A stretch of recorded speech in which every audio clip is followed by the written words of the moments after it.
Esto nosotros lo seguimos cuando no tenemos la vía aérea, digamos, avanzada. Nosotros van a ver también en el taller que hay vía aérea, por ejemplo, con bolsa máscara, pero hasta que le colocamos un dispositivo definitivo, como puede ser un tubo orotraqueal, una máscara laringea, entonces tenemos que seguir esta proporción, 30 compresiones y 2 ventilaciones. Esto cuando uno lo hace 5 ciclos o por 2 minutos, ahí es donde tendría que cambiar.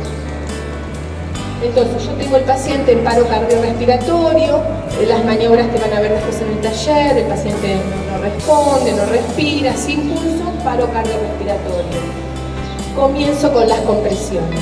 Cuando viene el desfibrilador, puedo apoyar, van a ver en el práctico los electrodos, algunos tienen paletas, entonces me fijo si el ritmo es o no desfibrilable. Un ritmo desfibrilable, también lo van a ver en el taller, una FB-OTB, una taquicardia ventricular, una fibrilación ventricular, entonces le hago la primera descarga inmediatamente. Nosotros generalmente acá nos gustan los monofásicos, así que descargamos 360 joules. Eso también es una variante de las guías anteriores del 2005, que antes se hacía con diferente cantidad. Ahora directamente 360 joules. Seguimos con la arritmia que tenemos, que es desfibrillable. Se hace la descarga, sigue con arritmia, se continúa con RCP durante 2 minutos. Ya en ese momento, si yo puedo estar en el ámbito hospitalario o estoy en la guardia o en la ambulancia y tengo acceso a una vía endovenosa, después de 2 minutos vuelvo a ver el ritmo. Ahí en ese momento, cuando hay ritmo, aprovecho a cambiar con los que hacen las compresiones. Si el ritmo sigue para desfibrilar, se hace una segunda descarga con 360 joules, se continúa con RCP 2 minutos y se puede dar adrenalina 1 miligramo cada 3 a 5 minutos. Ya empezamos con las drogas. Y acá sí consideramos si podemos colocarle un tubo orotraqueal o algún tubo avanzado, y en algunos lugares también ya tenemos decapnografía, que eso también va indicando la calidad de las compresiones. Volvemos a ver el ritmo, si sigue con ese ritmo que necesito desfibrilar, vuelvo a hacer la descarga, una tercera descarga también con 360 joules.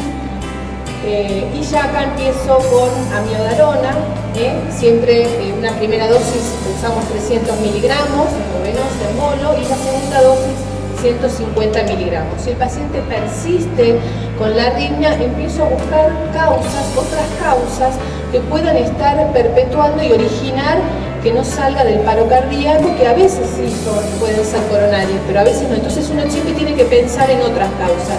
Ahí hay una regla mnemotécnica que propone también en estos algoritmos, que son las 5A y las 5T.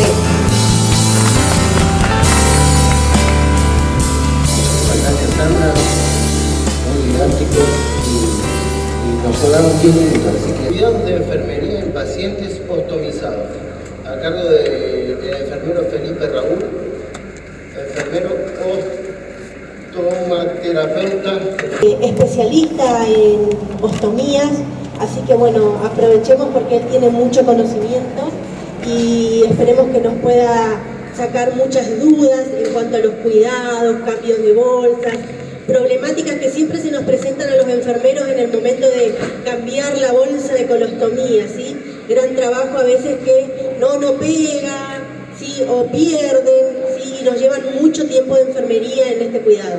Así que muchas gracias, Raúl, por acompañarnos. Las ostomías es algo que muy pocos saben, y lamentablemente en el mundo las ostomías están creciendo cada vez más por este ritmo bastante acelerado en que vivimos, ¿no? Ese tema de que no se tiene muy en cuenta, lamentablemente en la Argentina los ostomoterapeutas no nos tienen muy en cuenta,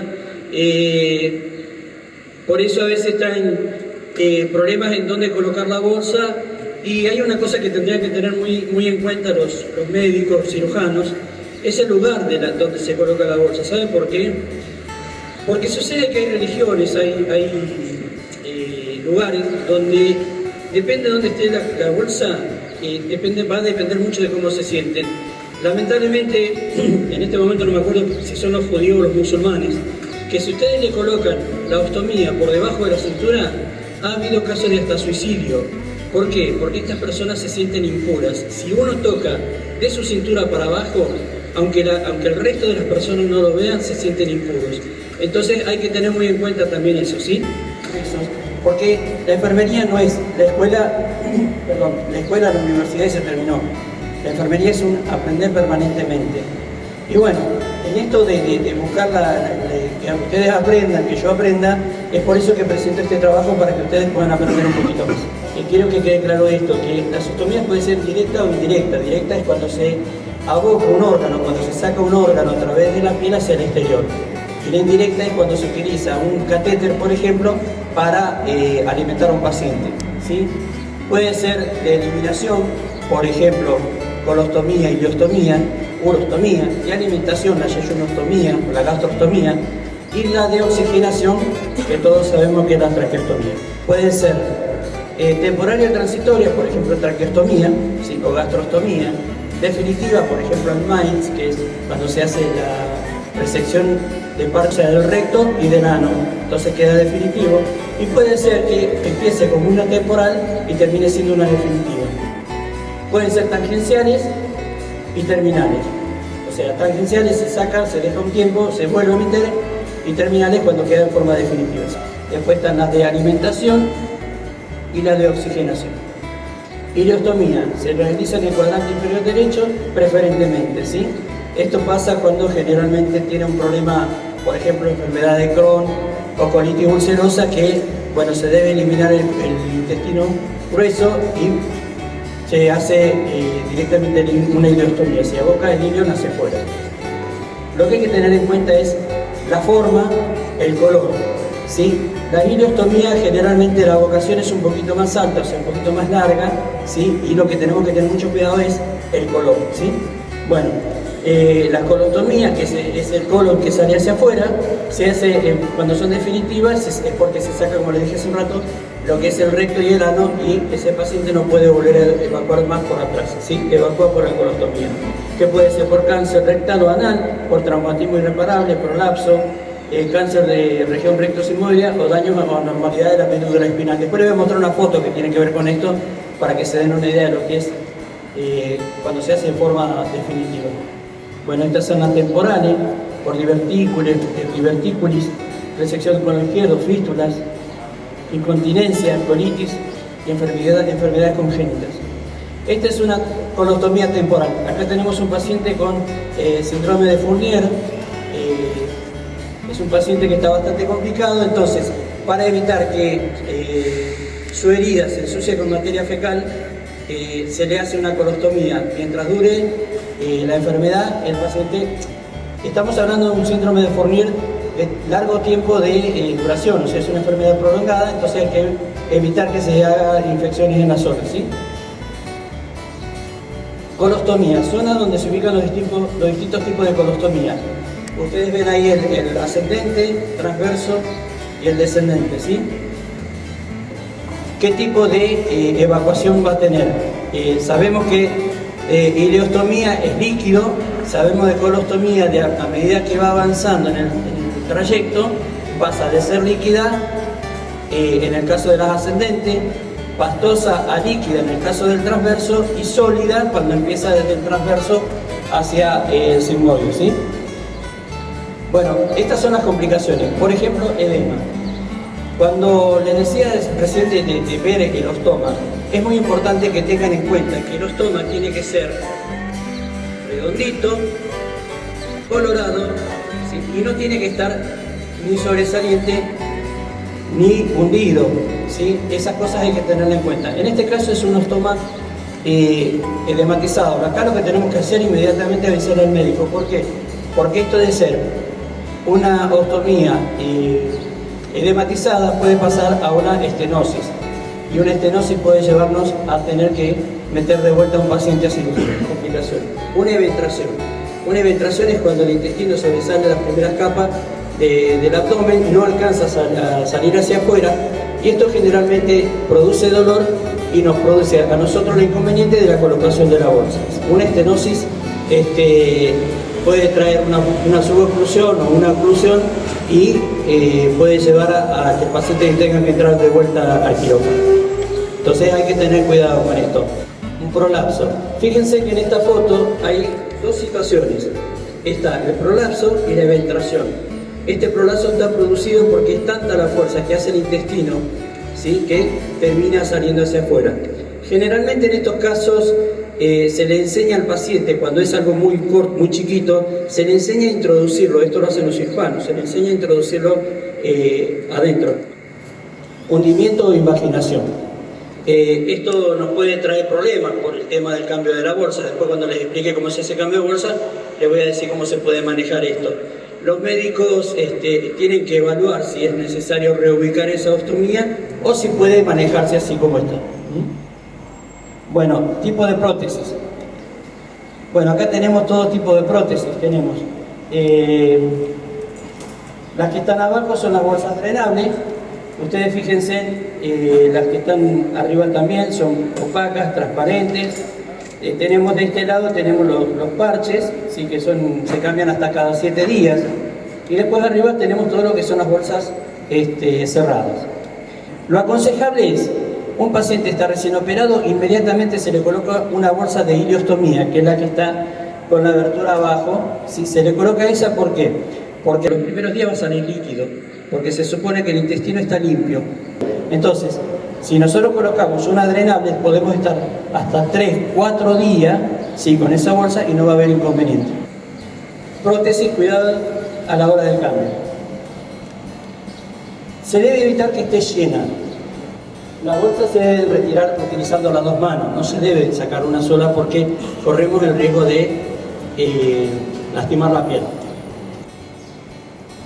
Se debe higienizar. Generalmente lo que nosotros aconsejamos al paciente es que las bolsas se cambien ni bien se levantan, porque el intestino está en reposo. Entonces se levanta, se retira la bolsa y se pega un baño como se bañó toda su vida. ¿Cómo se seca? Se seca topicando, que es hacer una aplicación suave. Lo más adecuado, lavo, enjuago y seco con papel tisú. Es lo mejor que hay. Vamos a tomar la bolsa, una vez que tengamos la medida, lo que tengo que hacer es colocarla. Se coloca primero en la parte inferior, se estira la parte superior y se termina de colocar. ¿Por qué esto? Porque no todas las pieles son tersas y suaves. Hay propiamente por la cirugía ostomías que pueden llegar a tener unas pequeñas canaletas, unas pequeñas hendiduras. Entonces lo que nosotros tenemos que evitar es que no se pegue bien la bolsa, ¿sí?, y que tengamos pérdida, que eso es lo que lamentablemente nos trae malas consecuencias con pieles irritadas y todo eso. Esto es importante. La bolsa, cuando yo la coloco, tengo que ver en qué posición está el paciente. Esto va para el paciente y para nosotros. O sea, si el paciente recién sale de cirugía, yo tengo que, un paciente que va a estar durante unos días acostado, entonces la bolsa la tengo que poner hacia el costado, ¿sí?, para que tenga caída. Porque si yo pongo en un paciente acostado la bolsa hacia los pies, pegada hacia los pies, voy a tener mucho inconveniente porque la materia fecal o el líquido que tenga va a ir directamente a la ostomía y me va a despegar la bolsa y me va a irritar la piel. Conclusión. En la recuperación de la salud del paciente, el personal de enfermería cumple un rol fundamental. Esto tengámoslo en cuenta. Quien está al lado del paciente las 24 horas es el enfermero. Teniendo presente los puntos vistos y sumándole a ello dedicación y voluntad, junto a ese amor al prójimo que debe guiar nuestras carreras, la de servir en el dolor y acompañar en el sufrimiento, si a todo lo anterior le agregamos una buena información al paciente y a su familia, esto es fundamental. No todos los hospitales tienen gente especializada que puede decir al paciente, usted debe proceder de esta manera. Por eso es importante que la enfermería esté actualizada lo más que sea posible. Entonces, de esa manera nosotros vamos a poder educar para rehabilitar a un paciente, ¿sí?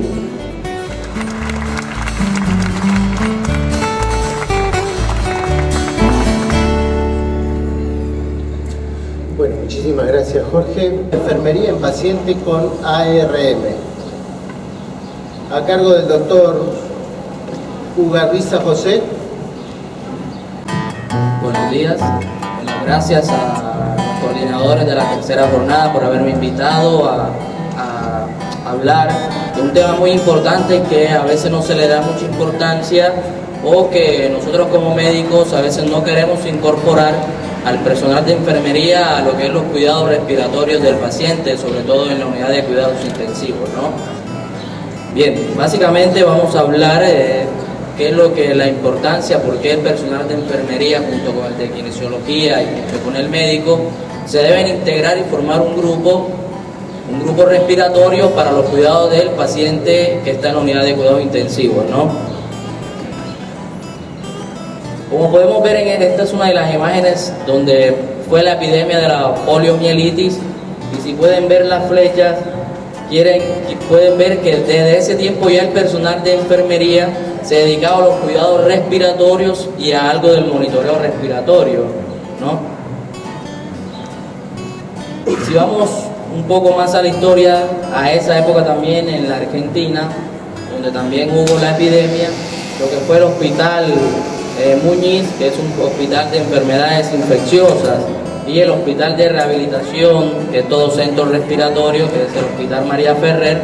Ahí se pudo iniciar también la ventilación mecánica en lo que fue en la Argentina, ¿no?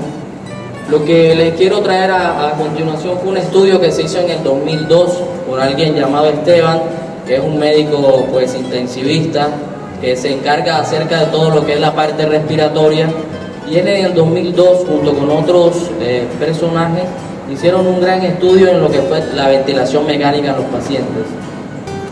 ¿Qué encontraron en todos los centros que participaron en esto? En el cual se vincularon casi 5.000 pacientes que se encontraban ventilados, ¿no? Fueron 361 unidades de cuidados intensivos, 33% de todos los pacientes estudiados están hospitalizados en la unidad de cuidados intensivos, en la unidad de terapia intensiva, y la mortalidad global en estos pacientes fue del 30.7%, lo cual fue una mortalidad alta, ¿no?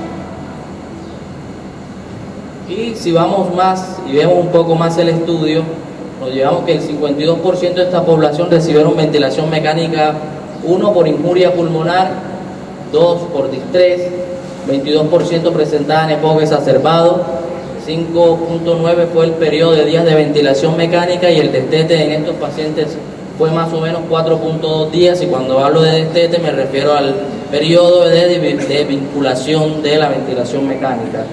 Podemos encontrar un paciente que no estar ventilado, pero podemos dos cosas: querer evitar que llegue a la ventilación, o por ende uno que se extuba y queremos que no vuelva a ser reintubado, en el cual podemos utilizar lo que se llama comúnmente la ventilación mecánica no invasiva. Y por último tenemos el paciente que comúnmente es el que está conectado a la ventilación. Como pueden ver acá, está intubado, tiene catéter de monitoreo para neuromonitoreo, un catéter de PIC, ¿no? Y bueno, son los pacientes más complejos, que es donde queremos hoy de pronto hablar un poco más y ver cómo podemos nosotros asociar a todo lo que tiene que ver enfermería a los cuidados de este paciente. En el primer escenario, en el cual tenemos a ese paciente que no está ventilado, pero requiere algo de soporte de oxigenoterapia, ¿cuáles serían los objetivos en el personal de enfermería para monitorizar a este paciente? Bien, básicamente lo que tenemos más a mano es la saturometría de pulso. Y vemos acá muy bien en estudios que se han hecho cómo la saturometría de pulso tiene buena correlación con la PO2 arterial, ¿no? Si ven acá, entre lo que es un 95, casi a 99% de saturación, equivaldría a una PO2 que estaría entre 70 y más o menos 95, por lo cual es una herramienta muy importante que nos va a brindar un objetivo claro en aquellos pacientes que no están, digamos, en ese momento respirados, pero queremos tener un control acerca de lo que es la parte respiratoria. A recordar, digamos, cuáles son los distintos patrones ventilatorios que nos podemos encontrar con los pacientes. Tenemos el patrón auneico, que es aquel paciente que tiene una respiración el cual hace muchos episodios de apnea. El paciente con hipernea, taquinea, que tienen la frecuencia respiratoria muy alta. Pacientes con bradinea, que por el contrario tienen la frecuencia respiratoria muy baja. Los pacientes que llegan a hacer apnea en este momento no respiran. respiraciones poco comúnmente vistas, como son la respiración de Cheyne-Stokes, en el cual hay una respiración normal, luego va incrementando hasta que hay un episodio que se va a caer de apnea para luego recuperar y ir nuevamente incrementando, ¿no? Y esto tiene que ver básicamente con el CO2. Hay una acumulación de CO2 importante que el paciente comienza a borrar el CO2, lo que se llama comúnmente lavar el CO2, y llega a un punto en el cual ya lavó tanto CO2, hace la apnea y nuevamente comienza a acumular CO2 y por eso comienza nuevamente a incrementar el ciclo respiratorio. Con esto nosotros desde ahí podemos plantearnos qué objetivo de sedación queremos para el paciente, y esto se lo vamos a decir al personal de enfermería. O sea, yo le voy a decir al enfermero: mira, necesitamos que este paciente tenga un RAS de 0, tenga un RAS de -1 o tenga un RAS de 1, ¿no? Todo va a ir planteándose. ¿Por qué? Porque van a existir diferentes patologías en el cual van a requerir menos o más sedación los pacientes. Un paciente con un distrés respiratorio, en el cual es una patología muy severa, nosotros queremos que el paciente por ningún momento asista a la ventilación en los primeros días, por lo cual el objetivo de este paciente sería darle un RAS de -4 o -5. Otro aspecto importante es lo que tiene que ver con el monitoreo hemodinámico y el monitoreo respiratorio, que van de la mano en estos pacientes que están ventilados. Y básicamente vamos a encontrar que aquí no solamente me va a interesar la saturación, ya sea por pulsoximetría, sino también la presión sistólica y diastólica o la presión media, la temperatura del paciente, ¿no? Si puedo tener o no puedo tener algo que se llama un capnógrafo, en el cual me va a decir en ese momento cuál es la CO2 expirada de ese paciente, o me podría dar un acercamiento a cuál sería la PSO2 arterial en ese momento, teniendo este tipo de monitoreo. Y algo que también debe plantearse es el tema de las aspiraciones. ¿Por qué? Porque en muchos lugares el kinesiólogo puede solo que esté a la mañana, o esté a la mañana a la tarde, y a veces no estar a la noche. Entonces, un objetivo también a plantearse en los pacientes que están respirados es cuántas veces debiera aspirarse o cómo debiera aspirarse el paciente, ¿no? No es lo mismo tener un paciente que tenga muchas secreciones purulentas y requiera de ahí de 2 o más secreciones durante el día, aspiraciones durante el día, a otro paciente como el paciente distresado, en el cual uno evita en lo más que se pueda las aspiraciones y dejárselo específicamente al grupo de kinesiología, que sea el encargado de hacer la toilette respiratoria y luego informarlo. Entonces, si nosotros nos unimos, podemos evitar todo este tipo de inconvenientes, y sería un objetivo más que se está cumpliendo cuando estamos hablando de lo que tiene que ver con la parte del monitoreo respiratorio de los pacientes. Bien, lo primero que ven los enfermeros al entrar y ver a un respirador y ver las curvas que uno puede ver en estos respiradores nuevos, en el cual podemos monitorizar la mecánica pulmonar, es preguntar: ¿qué es esto? ¿Qué estamos viendo, no? Creo que cuando entran ni siquiera saben qué significan cada curva que estamos viendo en el respirador. No es más que esto, es el ciclo respiratorio que nos está graficando el respirador, en el cual vamos a encontrar todo lo que es el área inspiratoria, todo lo que tiene que ver con la inspiración, y vamos a encontrar el tiempo inspiratorio, ¿no? Entonces no es, digamos, tan difícil ver esto, y cuando ustedes lo vean, lo que pueden ver en esta curvita, que casi se van a ver en todos los respiradores actuales, es el ciclo respiratorio completo, la inspiración y la expiración, por lo cual va a traer en los pacientes demora en el test de la ventilación mecánica, delirio en el paciente crítico, aumento del trabajo respiratorio, por lo cual va a haber aumento en el consumo de oxígeno, daño muscular, puede haber alteraciones de la relación ventilación-perfusión, hiperinsuflación dinámica, que sería algo similar o parecido a lo que es atrapamiento aéreo dentro del pulmón, retraso, que le había dicho, una desconexión de la ventilación mecánica, estancia prolongada en UTI y mayor costo, claro, porque si el paciente se demora más en la terapia va a gastar más. Por ejemplo, el paciente tiene un volumen minuto o un volumen circulante muy bajo, puede darle aviso al médico de que está sucediendo algo, o por ahí el modo en que está ventilado ese paciente no es el modo adecuado, y el médico venir y controlar al paciente en ese momento. Tenemos la frecuencia respiratoria, la presión inspirada de oxígeno y la alarma de apnea. Y lo que le comentaba era lo siguiente: con estas alarmas uno puede tener aquella amenaza que es vital y que si uno no se da cuenta en ese momento puede traer algo perjudicial, un acto perjudicial al paciente y llevarlo así sea hasta la muerte.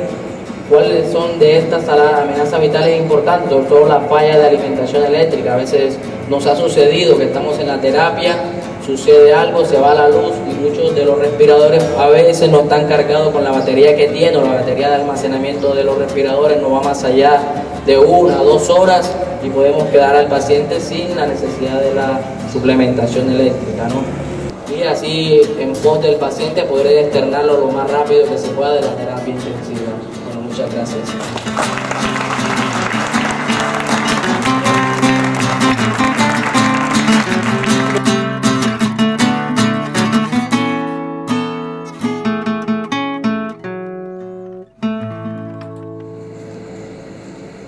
Y bueno, vamos a tratar de tocar algunos puntos así importantes y remarcar algunos aspectos. Es una charla que daría para hablar mucho tiempo, vamos a tratar de resumirlo y de hablar de algunos puntos que considero que son muy importantes para que ustedes puedan tener presentes y fijarlos, que les van a servir para su práctica cotidiana. Semmelweis, a través de unas observaciones que hizo en puérperas que se infectaban, él observaba que las puérperas se infectaban en una sala, tenían lo que se denomina sepsis puerperal, y empezó a observar que los estudiantes y los practicantes venían a hacer los partos, venían de la sala donde se hacían autopsias, y cuando entraban a la sala asistían los partos sin lavarse las manos. Empezó a observar esto y a un grupo les dijo, bueno, vamos a darles una solución, que era con cal, que era lo que había. Se empezaron a lavar las manos un grupo y empezaron a ver que la incidencia de sepsis de las puérperas empezó a bajar. Este fue uno de los hitos de la infectología, empezar a entender que había algo en los cadáveres que transmitían algo que después, al momento que se describió la existencia de microorganismos que son las bacterias, empezaron a ver que el uso del lavado de manos y de elementos de barrera empezaron a cambiar la historia de las infecciones. Actualmente se las denomina infecciones asociadas al cuidado de la salud, ya no se habla de infecciones intrahospitalarias o nosocomiales, sino esto engloba un poco más que las infecciones que se adquieren en el hospital. El paciente que está en cuidados domiciliarios, el paciente que recibe antibióticos por vía venosa, que viene a hacer diálisis, también se lo consideran infecciones donde lo importante es pensar en la flora, que es flora del hospital, flora hospitalaria, no es la misma flora que en la comunidad. Tienen alta morbimortalidad, ¿sí? Esta es una de las cosas que uno tiene que lidiar con esto, tiene que saber que una infección hospitalaria no es solamente antibióticos y fiebre, sino que los pacientes se mueren por esto o quedan con secuelas y con secuelas graves. Entonces vamos a tratar de describir algunas medidas, va a ser algo breve, no voy a ser muy extenso, voy a hacer hincapié en 2 o 3 de ellas, que son el lavado de manos, hacer una buena vigilancia epidemiológica y después algunos otros aspectos que tienen que ver con la limpieza del hospital. No vengamos con esto que es el lavado de manos. De todas las medidas que vamos a nombrar, esta es la que más importante en cuanto a la prevención de las infecciones, tiene que ver con esto, con que las bacterias no se ven, pero cuando uno toma una muestra y analiza los microorganismos, el gran problema que tenemos en infectología es que muchas personas creen que lo que no se ve no existe. En sus manos ustedes portan bacterias, miles y cientos de miles, y cuando uno toca a un paciente o toca una superficie, esas bacterias quedan adheridas, ¿sí? En el centro tenemos bacterias multiresistentes en los centros de salud, es una flora que débilmente se une a las manos, pero que fácilmente pasa de un paciente a otro. Entonces, lavado de manos es la práctica más importante para reducir la transmisión de infecciones, ¿sí? Creo que si ustedes recuerdan esto y si lo llevan a la práctica, yo creo que en mi clase yo ya me sentiría más que satisfecho. Hace unos años hice un estudio para ver por qué las personas que trabajan en centros de salud no se lavan las manos. Y estos fueron los factores más importantes. Ser médico, ¿sí? Más que ser enfermero, trabajar de lunes a viernes en lugar de venir exclusivamente al centro de salud el sábado y domingo, estar en unidad de cuidados intensivos, el hecho de usar camisolín y guantes, probablemente por una falsa sensación de que si nos ponemos camisolín y guantes no vamos a transmitir infecciones, pacientes de alto riesgo, ¿sí? Fundamentalmente en unidad de cuidados intensivos, tener muchos pacientes y poco tiempo, que haya pocas piletas en la unidad donde trabajamos, y el tema de la irritación de la piel por el uso de algunos agentes como la clorhexidina o hidropovidona, etc. El lavado antiséptico lo deberíamos hacer antes y después de atender a un paciente, después de retirarnos los guantes. Si tenemos talco, porque guantes todavía a veces en algunos lugares hay guantes que tienen talco, primero habría que sacarse el talco y para eso hay que usar agua y jabón, para remover la suciedad visible. Después usamos el alcohol en gel o el lavado antiséptico con la solución que elijamos.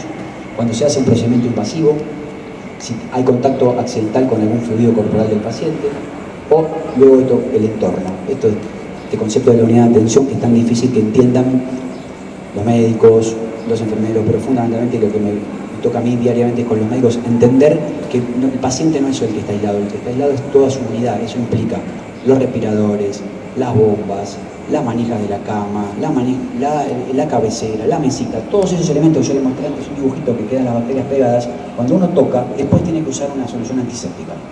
¿Por qué? Porque eso también, ahí también es reservorio para transmisión de infecciones. Es una de las cosas más difíciles de entender, que el paciente no es el paciente que está aislado, sino es una unidad. Es el paciente con todos sus implementos que están alrededor. ¿Cuáles son los momentos en los cuales debemos lavarnos las manos? Que lo vinimos hablando recién, antes de contactar al paciente, antes de hacer alguna tarea aséptica, después de que hubo riesgo de exposición a fluidos, después de contactarnos con el paciente y después de contactarnos con el entorno, que es el concepto que hablamos de la unidad del paciente.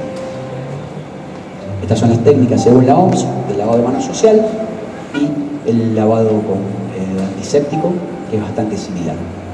Hay que tomarse el tiempo, no es eso de ponerse y lavarse 2 segundos. El alcohol tiene que estar seco para decir que el lavado fue efectivo. Una vez que se secó, si uno con las manos con alcohol húmedo empieza a tocar la superficie, no sirvió. Esto es una encuesta que hicimos en otro lugar donde trabajo, donde les preguntábamos a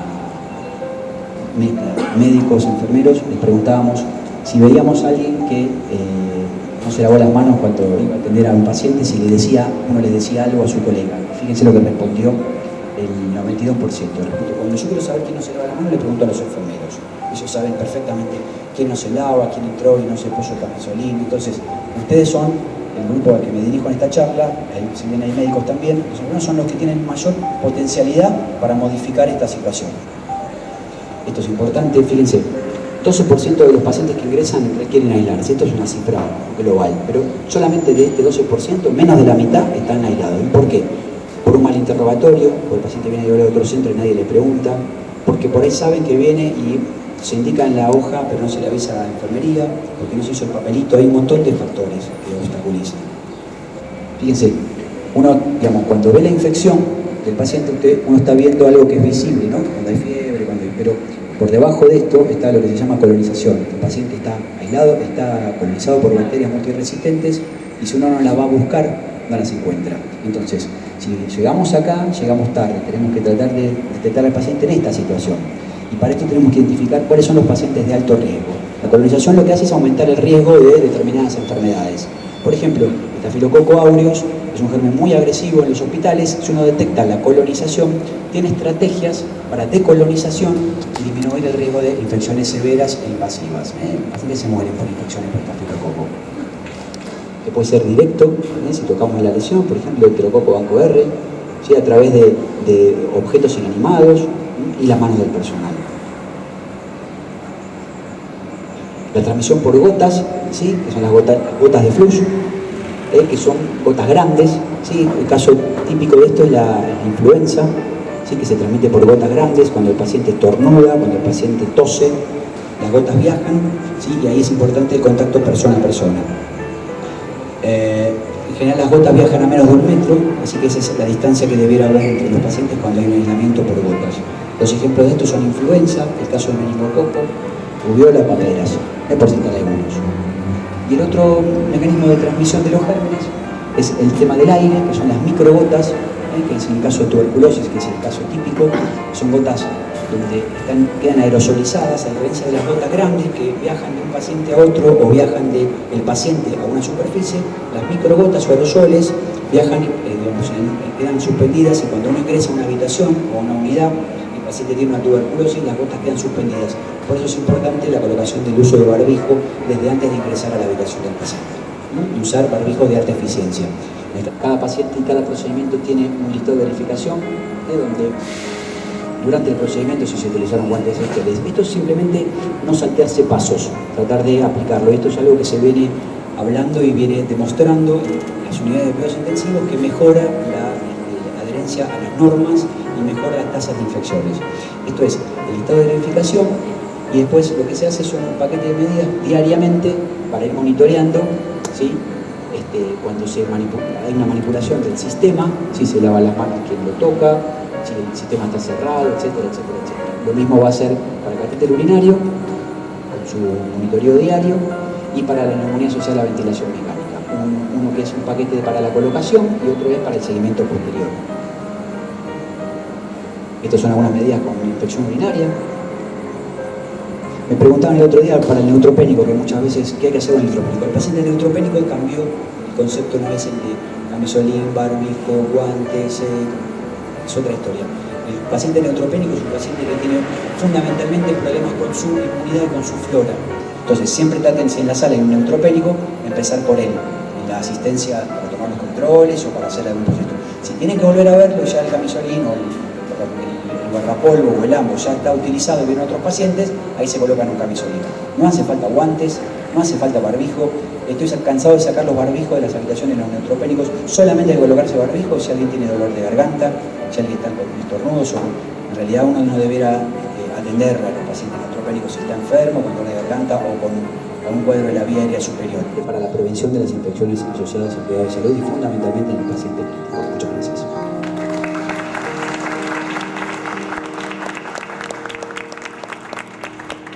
El doctor Rodríguez Pardal Leandro, médico residente de la unidad coronaria. Gracias, Gaby. Bueno, antes que todo, gracias a todos ustedes por la presencia aquí, gracias a los organizadores por la invitación a esta presentación. Síndrome coronario agudo lo van a poder encontrar en todos los libros, porque es un concepto bastante importante en toda unidad, no solamente coronaria, sino también en unidades de terapia intensiva, inclusive en clínica médica. Y lo que a mí me gustaría transmitirle es el razonamiento fisiopatológico por el cual se produce el síndrome coronario agudo. ¿Por qué es muy importante entender el razonamiento fisiopatológico? Porque en función de la fisiopatología uno va a entender la terapéutica que debe aplicar al paciente y en función de eso las medidas que vamos a tomar.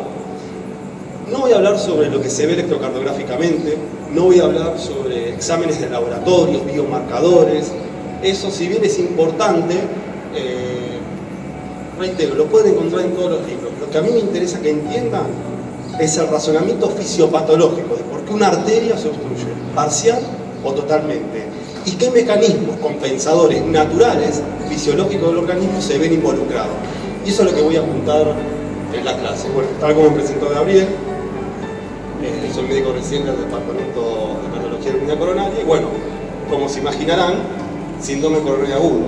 Todo paciente que está con un síndrome coronario agudo, es decir, que presenta dolor de pecho, y después vamos a ver puntualmente la definición de lo que es el dolor, fíjense siempre lo que es el factor semiológico, el rostro, las fases del paciente, el dolor.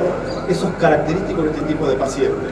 Uno los ve generalmente en la guardia, que están sentados, pálidos, sudorosos, tomándose el pecho e inclinando hacia adelante. Esto es característico a la visualización de un síndrome coronario agudo. Pero tal como les dije, mi idea era hablar puntualmente del razonamiento fisiopatológico. Previo a ello tenemos que englobar la definición. Como definición se entiende una presentación aguda de una cardiopatía isquémica, es decir, la arteria se ha ocluido parcial o totalmente y por eso genera dolor puntualmente. Esto se va a traducir en un infarto, en un proceso de angina inestable, después vamos a hablar de la definición, y electrocardiográficamente podemos ver si hay alteraciones en las manifestaciones de los complejos del electrocardiograma. Esto es una arteria normal con un flujo continuo, fíjense en su diámetro anteroposterior, y una placa lateral importante que ocupa más del 50% de la arteria, y fíjense cómo se disminuye el flujo sanguíneo. Muy bien, características. La presentación clínica de los diferentes síndromes coronario agudos depende tanto de la extensión como de la duración del proceso isquémico / infarto, que después vamos a hablar de una definición sobre cada uno de ellos. Un trombo no oclusivo, es decir, lo que veíamos en la imagen anterior, que es esto que ven aquí, o transitoriamente oclusivo, es la causa más frecuente de la angina inestable o del infarto agudo de miocardio. La angina inestable es una oclusión temporal que no suele durar más de 20 minutos y produce dolor de pecho de reposo. Pero fíjense un concepto, estamos hablando de un trombo no oclusivo o transitoriamente oclusivo. Y eso es lo que me interesa que sepan, porque eso es lo que es el razonamiento fisiológico. Por definición de angina, ustedes han escuchado en unidad coronaria, nosotros siempre decimos, viene un síndrome coronario agudo, el paciente tiene angor. ¿Qué es puntualmente la definición de angor? Es el dolor precordial, localizado en precordio, opresivo, urente, y fíjense que el dolor lo tiene que diferenciar, no es punzante, ni es intermitente, el dolor es opresivo y urente. Lo que mejor refieren los pacientes es como si un elefante les pisara el pecho. Esa es la mejor definición y el mejor concepto que van a tener de ellos. Que generalmente irradia hacia el cuello, mandíbula, hombro, miembro superior izquierdo, no se excluye el miembro superior derecho, pero con mayor frecuencia es el izquierdo, que empeora con el ejercicio y el estrés y mejora con el reposo o vasodilatadores puntualmente. Y después vamos a entender por qué se produce esto. Ahora bien, factores de riesgos clásicos, todos ustedes lo conocen: hipertensión arterial, diabetes, tabaquismo, colesterol, que es el que voy a centrar el día de hoy, y otros factores tales como los genéticos, inflamatorios o trombogénicos. Todo esto, y recuerden los factores de riesgo, que son los 4 principales factores de riesgo a modificar, generan lesión y disfunción endotelial por estrés oxidativo. Reitero, lesión y disfunción endotelial por estrés oxidativo. Ahora bien, Madonna, muy bonita mujer. ¿Qué tendrá que ver Madonna en todo esto? Recuerden, hace 5, 6, 7 años fue la primera famosa a nivel mundial en iniciar lo que se llama la oxigenoterapia. Oxigenoterapia para evitar justamente el estrés oxidativo celular. Es decir, las células naturalmente, y recuerden este concepto, naturalmente, a partir de los años de vida van a tener tendencia a la degeneración, es decir, a la pérdida funcional de la misma. Y eso se va a manifestar en todos los órganos puntualmente. Si le suman a eso pacientes hipertensos, si le suman a eso pacientes tabaquistas severos, si le suman a eso pacientes diabéticos, donde las lesiones panvasculares de todas las arterias es global, el estrés oxidativo va a ser continuo. Ahora bien, esta es una imagen, puedo haber otra, pero me parece que tengo este concepto, lo voy a resaltar varias veces, de lo que es una arteria con una obstrucción parcial, una arteria con mecanismos de compensación, que ahora los vamos a ver, que es esta capa fibrosa que ustedes ven aquí, y una arteria con un tronco completamente en su interior. Esto es lo que habla del tronco no oclusivo, que yo mencionaba anteriormente, y el tronco oclusivo. Fíjense, aquí tenemos flujo de sangre, mínimo lo tenemos, y aquí la arteria está tapada por completo. Esto es algo bastante grave en una unidad coronaria, que debe buscar por urgencia. Pero bien, funciones del endotelio, porque estamos hablando de función endotelial por estrés oxidativo debido a factores de riesgo cardiovasculares, pero no sabemos muy bien qué es el endotelio. Es el órgano encargado de la hemostasis y la hemostasis vascular. Forma parte del sistema inmunológico por vasodilatación, puntualmente por la liberación de óxido nítrico, que es un potente vasodilatador natural que tiene el organismo. Participa en la inflamación y en la proliferación celular. Y modula la trofosis y la fibrinolysis, es decir, son mecanismos de compensación de respuesta frente a un agente noxa, que es la placa de colesterol. Muy bien, toda disfunción endotelial, por lógica, va a generar que lo que hablábamos anteriormente no se cumpla correctamente. ¿Qué es esto? Incapacidad del endotelio para mantener la hemostasis, disminuye la biodisponibilidad del óxido nítrico, recuerden, potente vasodilatador natural que participa en el proceso de respuesta frente a un agente noxa, y la alteración del endotelio a favor, potentes vasoprotectores, proteogénicos y protombónicos, que los glóbulos blancos del organismo, entre ellos los monocitos, estimulen a la producción de macrófagos. Macrófago viene del latín, que significa gran comedor. ¿Por qué gran comedor? Porque lo que hace es capturar a estas LDL oxidasas, estos agentes noxa, los envuelve en su interior y los va eliminando. Esa es una respuesta fisiológica, la primera respuesta fisiológica frente a la agente noxa. Pero ¿qué pasa? Formar esas células escumosas genera y perpetúa el estatus inflamatorio, porque las células permanecen en su interior. La destrucción no es en 5 minutos, 10 minutos, es progresiva en el tiempo. Entonces, al perdurar el estatus inflamatorio, va a haber mayor proliferación celular. Este es el primer paso. El organismo reacciona atacando a la agente noxa y dando cierta estabilidad. Pero el mecanismo de compensación fisiopatológico no termina aquí, porque entra otro de los mecanismos compensadores, que es la cascada de coagulación. Este es el factor más importante en lo que representa la defensa para formar la coagulación de la sangre y puntualmente para formar fibrina, que es lo que le va a dar estabilidad a esa placa. Recuerden, factores de riesgo, lesión endotelial, vaso lesionado. El vaso lesionado va a generar un tapón plaquetario. Esta, tengan una idea que es la placa de colesterol, ¿verdad? La placa de colesterol, a partir de todo lo que nombramos anteriormente, la liberación de glóbulos blancos, puntualmente los monocitos, que van a activar a los macrófagos, a su vez los macrófagos se van a adherir a esta placa de colesterol, se van a colocar en su interior y las van a ir fagocitando. La placa de colesterol sigue presente, no se eliminó del organismo. Entonces es ahí donde entra en juego el factor 10A de la cascada de coagulación, que cumple 3 procesos básicamente. Va a inducir la transformación de protrombina, que es otra enzima, en trombina, y esta trombina va a ser la que va a formar el fibrinógeno y el fibrina. ¿Qué es esto? La fibrina es una capa fibrosa que va a adherirse a la placa de colesterol, a esas LDL oxidasas, y le va a dar cierto grado de estabilidad. Si yo no modifico esos factores de riesgo, va a haber vasoconstricción.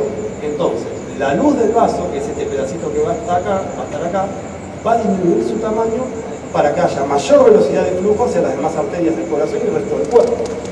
Eso puede generar la inestabilidad y el desprendimiento de esta placa. Imagínense, en los sitios donde hay mayor vulnerabilidad, si hay un flujo torrente continuo a mayor presión, se puede llegar a desprender.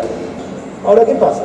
Nosotros a veces tenemos pacientes, lo puede ver Ale, lo puede ver las chicas que trabajan en la unidad coronaria, Chechu, Romy y todos los que han estado, que el paciente a veces presenta muchísimo, pero muchísimo dolor, está hipertenso, está taquicárdico, y nosotros como primera medida, ¿qué hacemos?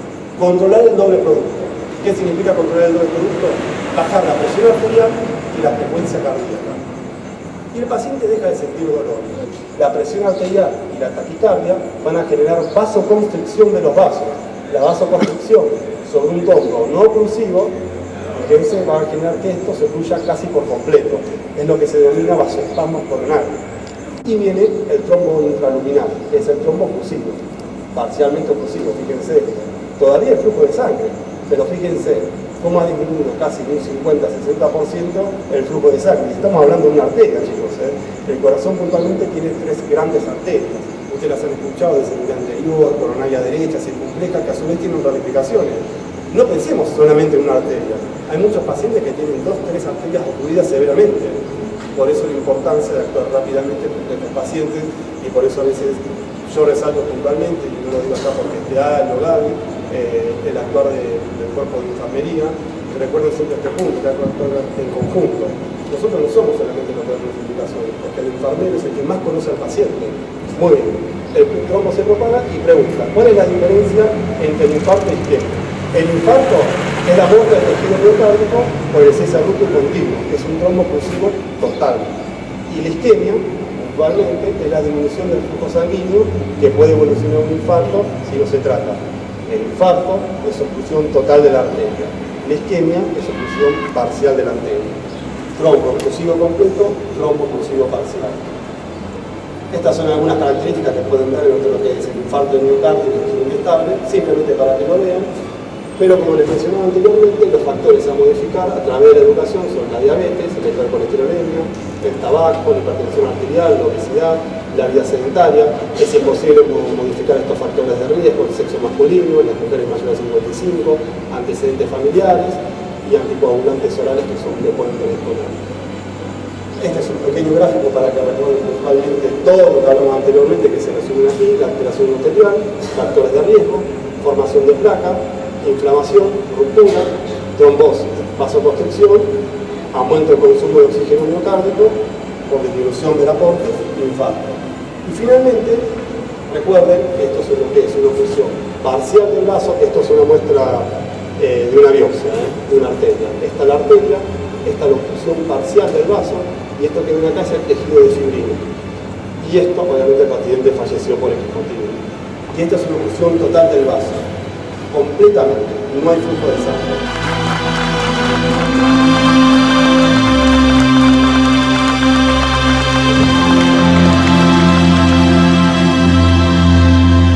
Bueno,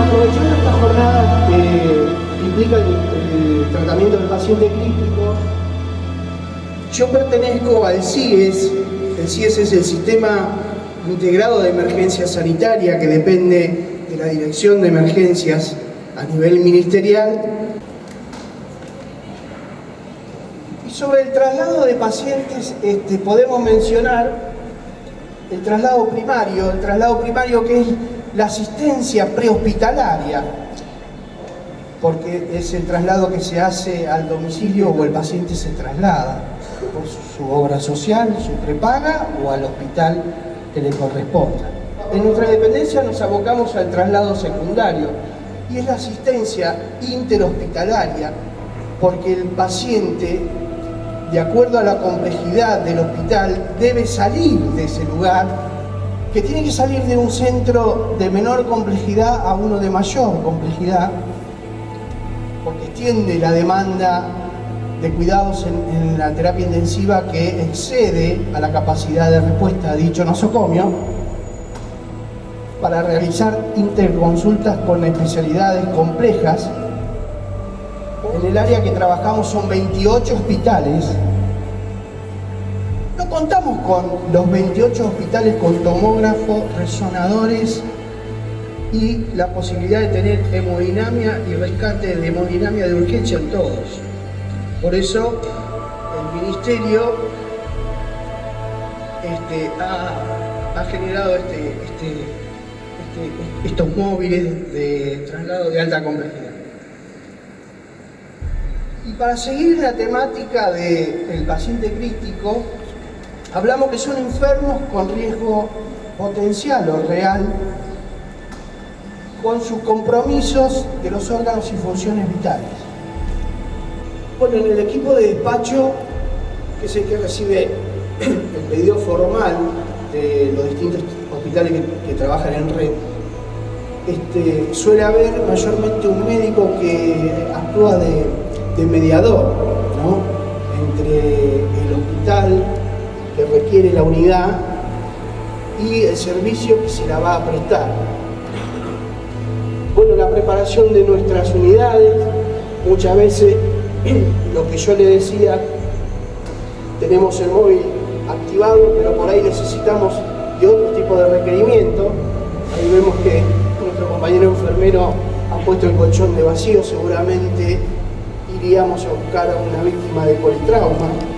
Digamos, si se me para el respirador en el transporte, seguramente voy a tener que sacar mi trocado de bolsa y hasta llegar al nosocomio que lo recibe, ventilar la mano. Una de las pequeñas complicaciones que solemos tener a menudo. En una ambulancia no se puede ni tomar la presión y no se puede ocultar. Y muchas veces podemos tener poca conexión con el médico que va, porque el ruido, el movimiento, las vibraciones, la sirena, el tráfico, las calles, se hace todo muy difícil y muy complejo. Por lo general decimos que el médico que estabilizó al paciente es el que debería hacer el traslado. Sería lo ideal. No es lo que habitualmente pasa, ¿sí? Porque mayormente el médico que está en la terapia está solo en la terapia. No le causa mucha gracia, digamos, ir a buscar a un paciente que está en terapia intensiva y hacer el traslado de ellos corriendo ese riesgo y ese estrés que no le correspondería, digamos. La reactivación de nuestra unidad se hace cuando me vuelvo a proveer de todo lo que gasté, sea oxígeno, sea medicación, bajar los insumos que no voy a utilizar para el próximo evento. Esto se devuelve y el móvil queda acondicionado para el próximo traslado. Bueno, se bajan los tubos de oxígeno con diferentes tipos de acople, los monitores multiparamétricos, todo lo que se deje de usar para poder volver a cargarlo. Esta es la parte que por ahí muchos no conocen del tema. Los objetivos del transporte sanitario, primero es facilitar y continuar con la asistencia del paciente, porque no es que yo lo meto al paciente arriba de la ambulancia y que Dios nos bendiga y que lleguemos a buen puerto. No. El paciente sale del hospital, se sube a una unidad de terapia intensiva móvil, y esa unidad de terapia intensiva móvil le brinda todo el confort y todo todo lo que el paciente requiere para su continuidad de tratamiento. Digamos, la ambulancia es un brazo del hospital que sale del mismo para llevar al paciente al lugar que necesita llegar. Fíjense, la ley de tránsito es igual para todos. Las leyes son para respetarlas, ¿sí? Y lamentablemente, estas situaciones que se ven acá, que perdemos al paciente y perdemos al personal sanitario que lo asiste, son terriblemente trágicas porque alguien del equipo no entendió o no respetó. La suerte que van a tener hoy es que no pudimos poner una ambulancia para que hagan el taller práctico, así que esa parte se salva.